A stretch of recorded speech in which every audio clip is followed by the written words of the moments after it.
Theta equal two 30 degree হলে দেখাও যে cos 2 theta equal to 1 minus tan square theta by 1 plus tan square theta. তো আমরা থিটার মান দিয়ে আছে 30 ডিগ্রি, বাম পক্ষ cos 2 থিটা, তাহলে 2 ইন্টু থিটার মান হচ্ছে যেহেতু 30 ডিগ্রি, সুতরাং 2 ইন্টু 30 ইকুয়াল টু হচ্ছে 60।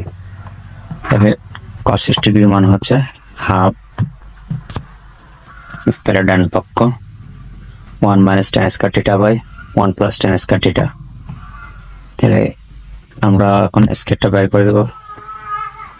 তাহলে tan + ডিগ্রি মান হচ্ছে কত 1/√3, আর 1/√3 এর বর্গ হচ্ছে কত 1/3। তাহলে আমরা এখানে 3 লসাগু নেব। লসাগু নিলে 3 এটা 3 মাইনাস 1, আর এখান থেকে 3 লসাগু নিলে তাহলে 3 প্লাস 1, 3 প্লাস 1, আর 3 থেকে 2 গেলে থাকে কত, 3 থেকে 2 গেলে থাকে এটার বিয়োগফল হচ্ছে 2, আর 3 প্লাস 1 এটার যোগফল হচ্ছে 4। তাহলে এখন আমরা বাদ থেকে গুণ নিয়ে যাব। 2/3 ইন্টু 4/3, এটা কোটা দিলে হয় 3/4। আমরা এখন কাটাকাটি করবো, 3 সাথে 3 চলে গেল, আর 2 একে 2, 2 দুগুণে 4, তার মানে তাই কথা হাফ। সুতরাং cos 2 theta equal to 1 minus tan square theta by 1 plus tan square theta দেখানো হলো। বাম পক্ষ 2 tan থিটা হলে তাহলে ডান পক্ষ কি হবে 2 tan square theta by 1 minus tan square theta দেখাতে হবে।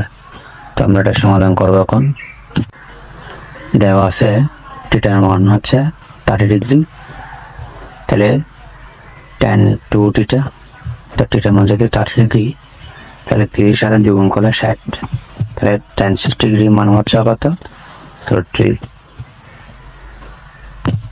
আর ডান পক্ষ 2 tan theta by 1 minus tan square theta.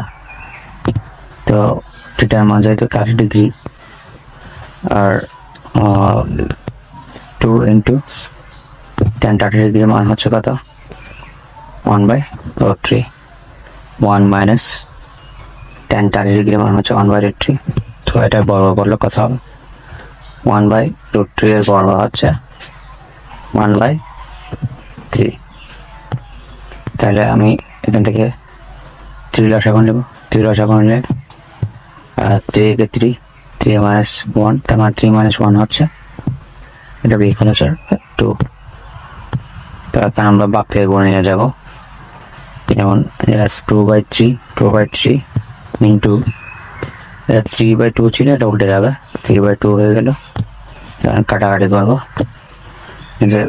2 আর 2 চলে গেল, আর √3 দিয়ে 3 কে ভাগ করলে এখানে √3 দুইটা, তো আর একটা √3 থেকে এখানে তাহলে √3।